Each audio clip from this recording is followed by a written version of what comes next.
Bismillahirrahmanirrahim. Assalamualaikum, selamat sejahtera.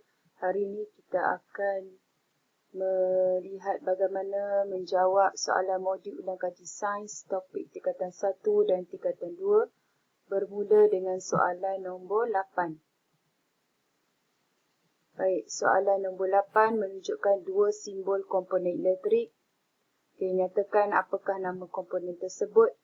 Komponen P ialah Swiss, fungsinya menyambung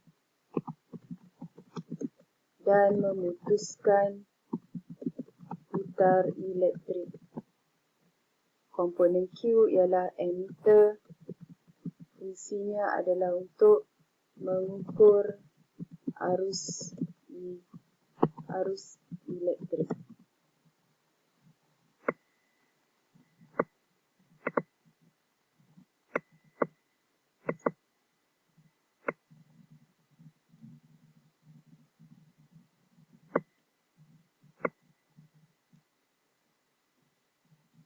Jadual menunjukkan bacaan voltmeter dalam 1 liter. Bacaan voltmeter adalah sama, iaitu 4.5. Mengapa bacaan dalam voltmeter adalah sama? Dalam liter ada dua jenis, liter selari dan liter bersiri. Bacaan voltmeter akan menjadi sama, iaitu bacaan voltan akan menjadi sama apabila berada dalam liter selari.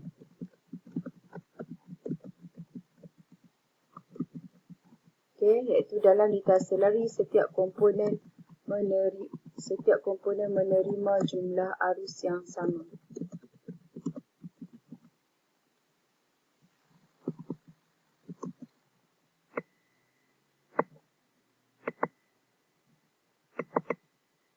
Soalan seterusnya, satu mentor dalam liter bersiri. Mentor dalam liter bersiri telah terbakar. Apakah yang berlaku kepada mentor yang lain? Jika mentor telah terbakar, liter telah menjadi tidak lengkap.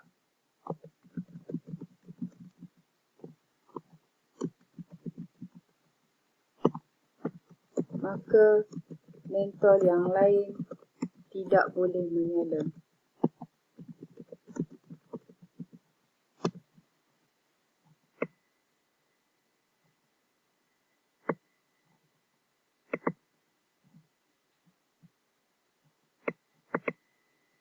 Darjah 7.2 menunjukkan liter selari.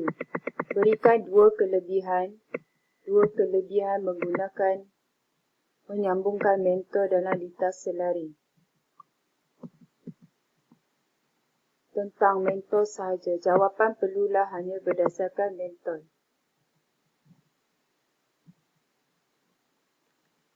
Kelebihan yang pertama, mentor menerima jumlah setiap mentor menerima jumlah arus yang sama. Dan kelebihan yang kedua,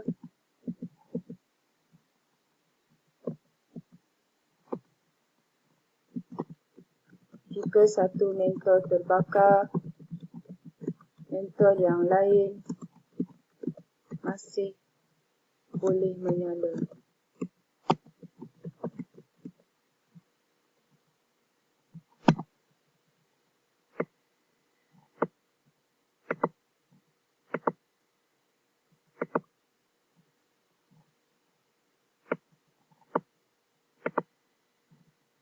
Soalan seterusnya,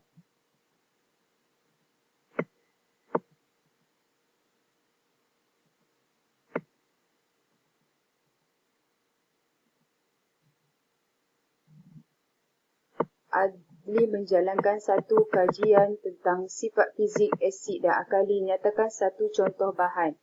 Satu sahaja contoh bahan yang berasid. Apakah bahan berasid? Apa yang bahan berasid dalam kehidupan seharian? Kita boleh pilih limau, nanas. Pilih satu sahaja. Dua sifat fizik alkali Apakah dua sifat fisik akali? Yang pertama, mempunyai pH melebihi 7. Yang kedua, mempunyai rasa pahit.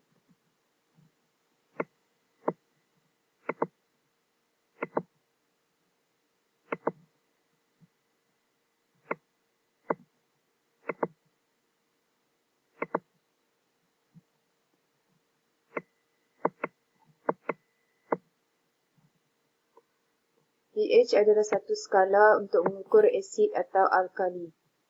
Jika alkali, pH-nya melebihi 7. Rajah 8.1 menunjukkan satu penyiasatan yang dijalankan oleh Adli.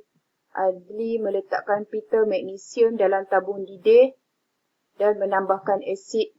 Asid bertindak balas dengan logam, iaitu pita magnesium. Pita magnesium ini merupakan satu logam.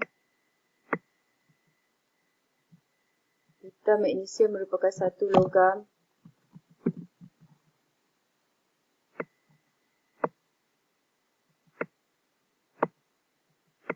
Apabila asid bertindak balas dengan logam, akan menghasilkan satu gas yang dinamakan gas hidrogen. Apakah yang akan terjadi apabila gas tersebut diuji dengan kayu uji bernyala? Gas apa yang dibebaskan?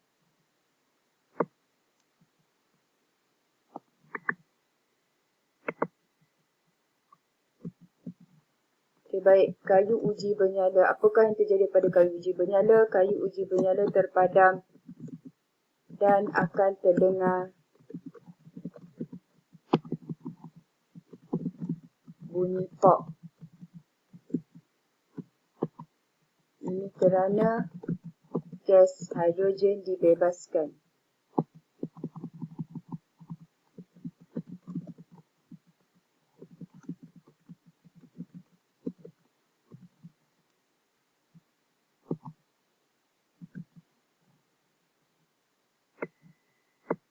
Seorang petani mendapati nilai pH tanah di kebunnya berasid.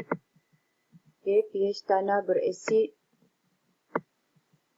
Cadangkan satu cara untuk mengatasi masalah ini.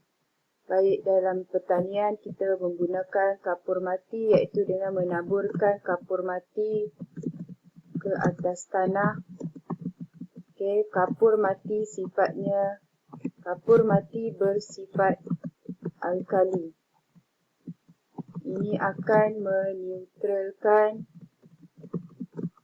tanah.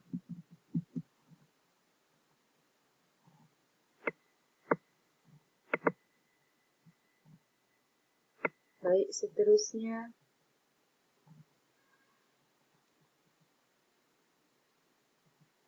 Satu persamaan perkataan bagi suatu tindak balas. Terangkan proses itu. Apakah nama proses ini? Okay, ini ialah proses peneutralan, iaitu asid bertindak balas dengan alkali menghasilkan garam dan air. Terangkan saja berdasarkan persamaan yang diberi. Proses peneutralan iaitu asid bertindak balas dengan alkali menghasilkan garam dan air. Raja menunjukkan dua jenis daya dan tekan nama daya tersebut, jenis daya tersebut. Okay, gambar yang pertama, gambar P, ini gambar P dan ini ialah gambar Q. Gambar P ialah menggunakan getah yang melibatkan daya elastik.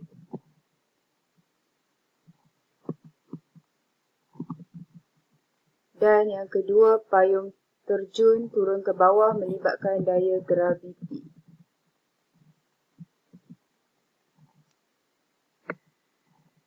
Berikan dua kesan tindakan daya. Banyak kesan tindakan daya. Okay, antara duanya ialah mengubah laju sesuatu objek yang bergerak.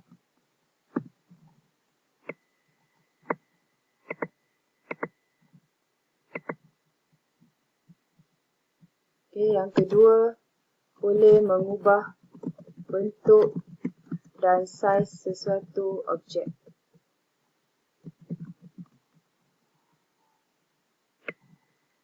Seorang murid menjalankan satu penyiasatan tentang daya geseran. Dia menarik bongkar kayu di atas dua permukaan yang berbeza. Seperti yang ditunjukkan, dia menggunakan kertas pasir dan meja dan nilai untuk daya dicatatkan menggunakan neraca spring. Ini adalah neraca spring.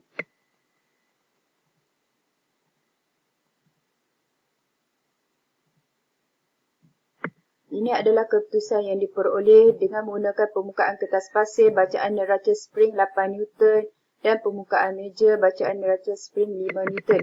Permukaan yang mana daya geseran yang paling tinggi? Daya geseran paling tinggi adalah 8 Newton iaitu permukaan kertas pasir.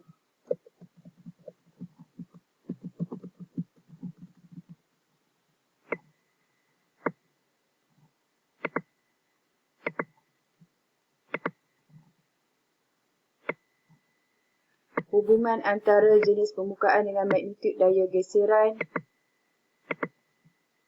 Kita dapati dengan menggunakan kertas pasir. Kertas pasir daya geseran tinggi tetapi guna meja daya geseran rendah. Jadi hubungannya permukaan yang kasar semakin kasar, permukaan yang bersentuhan semakin tinggi daya geseran.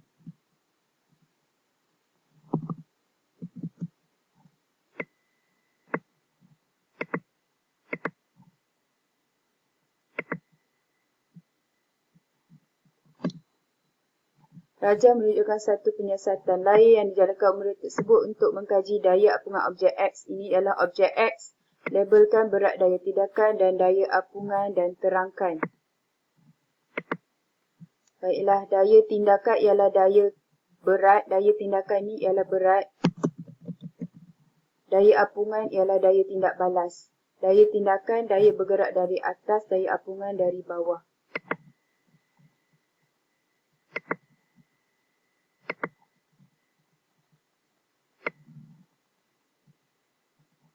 Ini ialah daya tindakan.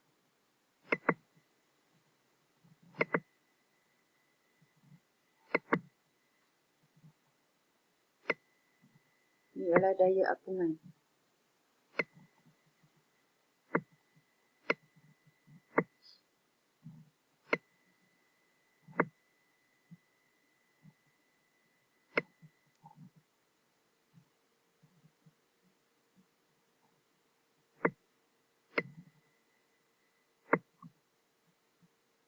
Ini ialah daya tindakan, ini ialah daya apungan.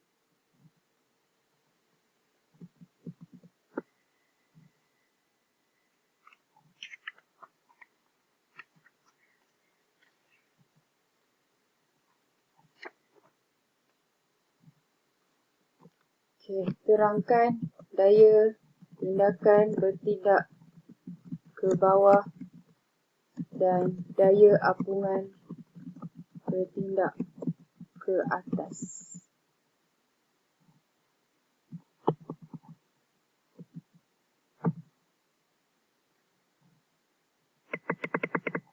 Kita akan sambung lagi dalam video seterusnya. Terima kasih.